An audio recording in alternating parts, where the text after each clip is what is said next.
All right, hello everybody, and some more from Dr. Dave Regis's 10 Steps to Learning Chess Tactics. 5 quick games today, probably just overheard me opening the folder, and the subject is King Hunt. So as usual, some miniature games from the past that the good doctor has dug out for us.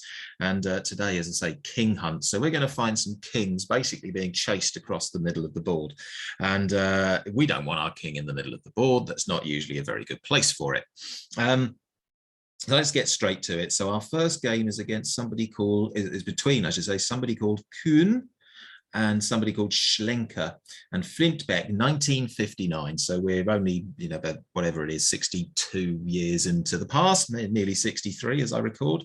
Let's have a look. E4. Oh, we don't need the lines. Let's get rid of that. Well, not for the minute, we don't. E5, King Hunts can actually be really complicated, so I might have to cheat a little bit and put the computer on later in the video at some point. But anyway, for now, D6, D4, knight to D7, bishop to C, excuse me, C4, and H6. Okay, so far so good. Pawn takes and pawn takes. And computer, doesn't like that. The computer clearly thinks black should have played takes with the knight. Let's just have a little look. Is takes with the knight better? It's still not very pretty, actually. So I wonder what black should play in this position. There you go. Let's have a quick cheat. Oh, they just play queen to e7 and do that, but the position's already a bit rubbish for black. So, okay. Anyway, so in the game, d takes e5, d takes e5, and white goes diving straight in for the enemy king, sacrifices the bishop, bishop takes f7, and it's obviously a good move because it's +3 for white. So even though white is now a piece down, computer is saying white is doing very well. Now, knight takes here, check is a great move. You can't really, as black, recapture with the knight because the knight's pinned. You'd lose your queen. So you have to be aware of this open file. So you've got to do something else. You're going to have to move the king again. And in the game, king to f6 was played. Queen to d5 from white. So now the idea of this is to put the queen here, protected by the knight, and then you're shoving the king in this direction towards the middle of the board where it doesn't want to be. Now, it turns out, as you can see, it's now only +1 and a bit, so it's probably not the actual best move that could have been played, but it's what happened in our game. Bishop to d6 from black, and that is now actually mate in 3. So bishop to d6 is a completely disastrous blunder. If you'd like to have a go at finding the correct next move for white, then absolutely feel free to press pause at this point. Otherwise, I'll carry on and show you the next few moves and variations in 3, 2, and 1. And we start with queen f7, as predictably enough, because I said a minute ago, the knight protects, so you can't take with the king, it won't let you. And the only legal move is to take the knight. You can't go here because of the bishop. You can't go here because of the queen. Same. You can't take the queen, and this square is protected by the pawn. So king takes knight is absolutely forced. And now we have various things that can happen. Dr. Dave in the book writes the following. Bishop to f4 check is rather good. There's only one square for the king to go to, and it's here. And now queen here is just checkmate because the queen's protected by the pawn, and all these other squares are protected by white pieces as well. So that is pretty much the end of the game. I don't think there's an alternative. Oh yeah, well there is. Yes, of course, he could play king takes here, and then the checkmate comes around after knight to c3. You'll see once again all of these squares are defended by white pieces, so the king must go here, and queen d5 again is checkmate because the knight protects the queen this time. So that is a really nice king hunt to start with. Curiously, in this position, I wonder what the computer says white should play here, because queen d5, although it worked, wasn't the best move. Okay. So it actually wants you to put the queen on d4 and line up a discovered attack on the king by moving the knight. So computer's saying this is actually even better than what we saw in the game. Let's just see if that leaps up in a sec. Oh, it's changed its mind again. Oh, maybe not. Maybe not. Well, there we go. live action changing of the mind from the computer. There you go. Look, it's saying +3.5 for queen to d4 here. But after we play it, and it has a bit more time to think about it. Oh, the depth is shorter though, depth 12. Yeah, all of a sudden now it's not quite so convinced, is it? So maybe queen d5 turned out to be all right after all. So there we go. Sometimes we can't always rely on the computer. Okay. Right, let's have a look at our second game. And this one is Beaver against Adler in Trio 1996. It looks like it might have a fairly similar ending. So let's go. E4, E5. Oh, let's turn that off for the minute till we need it. Knight F3, Knight F6, Petrov's defense. Knight takes E5, Knight takes E4. I don't think is the best way to deal with this. Yeah, again, the analysis is already saying not the best move for black, but let's see what happens. Knight takes F7. So straight away, forks the queen and the rook, forces black to do something. Remember, we've always said we like forcing moves. Having said that, it is actually in black's favor now. It's not a sound sacrifice. So let's see why and how white actually manages to get the best of this. So does that mean that, yeah, so just having a look here, dead level it says now, interesting. Queen to h5 looks pretty obvious, so we've got a check, and king to f6 is played. Okay, and now that's obviously a disaster because look at the eval bar, it's now saying +5.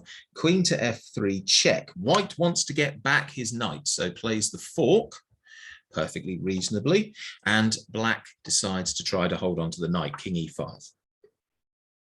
d4 check, king takes d4, still clinging desperately onto this knight, and now the comment in the book, black should have let the knight go because now white cuts off the retreat. So this move is what do we mean by cutting off the retreat, and this queen now guarding all of these 5 squares means the king cannot get back towards safety. It's just not possible. And so mate is now pretty much inevitable. Black played queen to g5, which is pretty desperate because, I mean, just bishop takes queen alone is not nice. But the game finished with c3, knight takes c3, and pawn takes c3, checkmate. Have a think about that one. The pawn is checking the king and is defended by the knight. This bishop guards these squares. The queen guards all of these squares. And both the pawn and the other bishop guard that square. Complete checkmate. King is surrounded. Game over.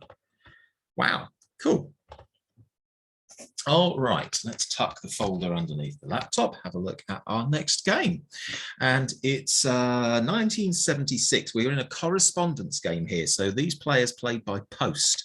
So there should be no excuse for any big mistakes, but there may well be some anyway. And the players are called Schudrich and Grober. Whew. Where does Dr. Dave find the games? Okay, e4, e5, knight f3, f5. Now black wins this game, which is why I've put black at the bottom, and it's the Latvian gambit, which makes me very happy. As long-term viewers will know, I do have a bit of a soft spot for the Latvian gambit. Oh, knight c6, the Fraser variation. Okay, black's best move really there is queen f6, but this is carnage, and if white doesn't know what they're doing, they can get into excuse me, some actual bother. So I'm just putting the moves on the board as they took place. It's bishop c5, bishop c4. And at this point, yeah, game at this point is pretty level. And now black goes in for some fireworks. Bishop takes pawn. All right, so the first thing to say is that it's not losing material because after king takes, queen d4, which is played next in the game anyway, can just immediately win back the bishop because of the fork. So it doesn't lose material, but I suspect that black has something nastier in mind. Yeah, because it is a king hunt after all. So king g3 is played. I would guess that's going to show as a mistake and that the king should have gone backwards. No, computer says it's still fairly level. Okay, for now, you leave a computer to run long enough, it might change its mind like it did in the first game. f4 check. Okay, so black is really trying to drag the white king into the middle of the board. Knight to e7. So this is now threatening a check from here. So it's a quiet move, but the check looks pretty nasty. White in the game played queen to e2. And in fact, it's not just check here with the knight, is it, that's being threatened? Rook to f8. And it's mate in 4. Where's the king going to go after rook to f8? Well, there's actually not much you can do. If you think about it, the bishop guard's here, so that's no good at all. There's a load of different ways that you can do this. In fact, I'll show you how the game ended, and then I'll put the computer on to show us all the different mates, because there's so many of them, I'll probably miss one if I don't have a bit of help. So the first thing you can do is waste a move, putting the bishop in the way, but it's trivial. Rook takes is still check. King has to go back. Queen to e5, check. King to h4, and knight h6 is mate. Check from the knight, the bishop and the queen guard all these other squares. Okay, fine. Let's go back to see if there's any other squares that the king can escape to. So if we go to g3 straight away, I would imagine that queen e5 check now is just as good as it was in the game. It's king h4, knight g6. Yeah, absolutely fine. There's checkmate again. Oops, what else have we got after here? Is there another move? King to g5. We could actually go forwards. King to g5 is the only other possibility, I think. Queen to f6. King to h5 is forced. And now queen to h6 is actually checkmate, because again, this bishop just guards the one square that the queen can't see. That's nice. And as I say, as someone that used to play the Latvian gambit a lot, even though it's not the world's best opening, I do quite like to see it when it wins. All right, 2 more. And Dr. Dave entitles this game in the book, A Long Way From Home. And it's a correspondence game in Russia, the USSR, 1988, Majersiak against Makon. I hope I've got the names right. Well, let's see where we go. It looks like black wins, so let's go through the game. So e4, e5. Oh, turn those off unless we need them.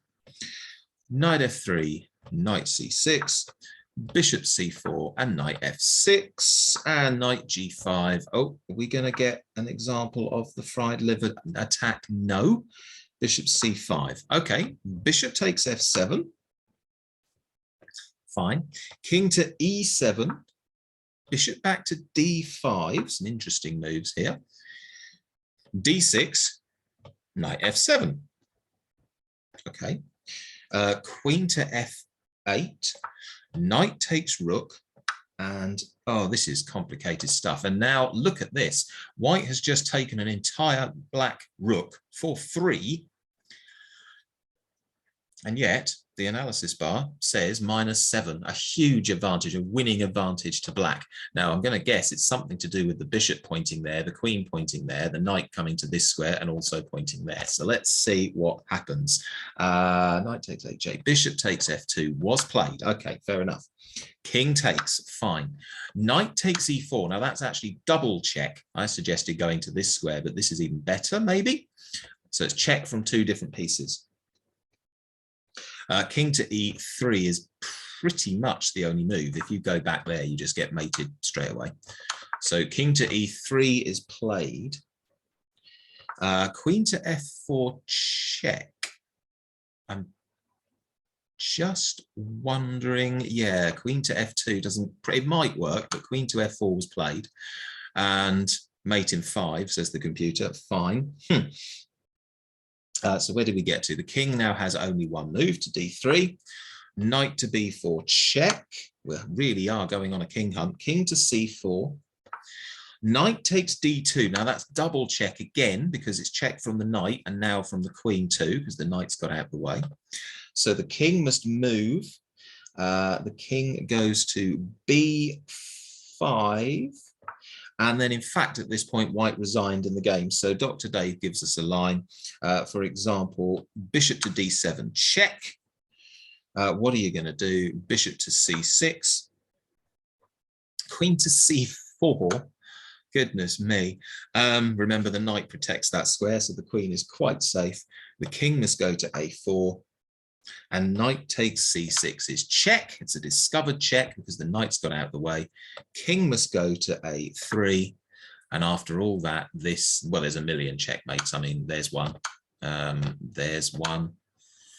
And I guess, oh no, queen c4 is not quite a checkmate. So there's two checkmates, but they're both pretty good. And that's pretty terminal, supported by the knight. Ow. These poor kings are really getting a hammering today, aren't they? Right, okay, we have one more game. Now, this one is a bit different, and it's from 1870 in London, and it's a guy called Potter against NN. So NN means no name. And we have to remove white's queen. So this was played at odds. So I've got to do setup here, and I've got to take the queen off the board. And I believe if I just click load, that does it. Yeah, absolutely. So we need to put show line. Well, later we put show lines. Now, what that tells is white's playing without a queen and still wins. Let's have a look at how this game goes. So at the minute, basically -10 in favor of black because they're just a queen up. E4, E5. White's going to have to develop very, very quickly to have a chance in this game of queen down. And obviously is a far stronger player. I mean, this is probably a master player against a sort of club player at an exhibition somewhere. So knight f6, knight to c3. So just rushing to get pieces developed. Okay, now black wastes time here. Knight a5. It does attack the bishop.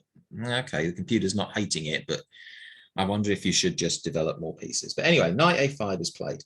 And knight takes e5. Okay, fine. Knight takes e4. Interesting.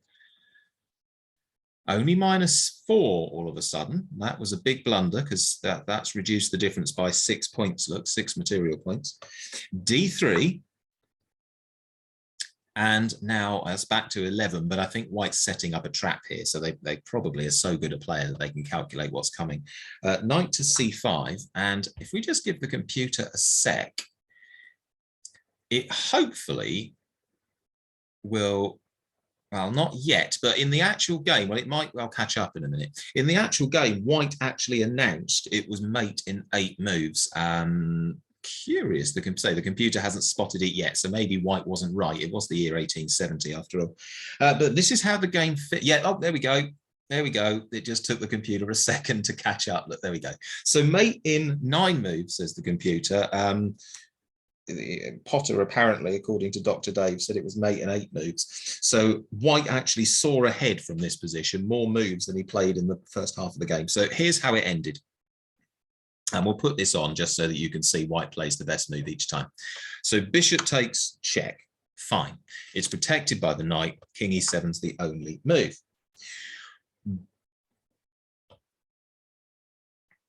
Bishop g5, check. Nothing can get in the way. King only has 1 move. King to d6. Knight to b5, check. It's the best move again. Okay, it does mean, of course, that black can take another knight. And so, king takes knight. Okay, fair enough. So just to confirm here at this point, black is ahead by a knight and a queen. Yeah, and is still getting checkmated in 6 more moves. F4. Fantastic. King is running out of squares again. So watch the crisscross. The bishop's got this one. The knight has got these 2. Do you see how the king is being herded into a box? This pawn's got this one. This bishop has got both of these. This bishop's got this one. So slowly but surely that it's just running out of places to go. King to f5. Okay. Ah, man, Potter, knight to d4. Only 1 move again. King to g4. H3 check. Only 1 legal move again, king to g3. Okay, well, how did the game finish here? Potter went for knight to e2, which is the top move, but knight f5 is still mate in 3, so whatever, there's 2 ways to do it. But knight to e2 was played. The only legal move is for the king to take on g2. Bishop to d5 check. Bishops can go backwards, remember. It's amazing how often new players do not realize that. Knight to e4. Blocking the check is the only move, and bishop takes e4 is checkmate. How about that? So the bishop attacks the king and via x-ray defends the rook and guards this square. The rook guards this square and the pawn. The knight is guarding g3 and g1, and the white king guards f1 and f2. Absolutely no way for the black king to escape. And at the end of the game, black was ahead by so much material, but their king, well, let's just say their king was a little bit lost, a little bit stuck the wrong side of the tracks in enemy territory. Okay, that will do for today. Some more videos coming up from the free ebook from Dr. Dave Regis soon. Very big thanks to Dr. Dave for letting me turn his book into video clips for you all. Hope that was really enjoyable, especially the last game with that beautiful king hunt. Already a queen down, and look at that. Absolutely. Wow, just brilliant. All right, thanks for watching. See you next time.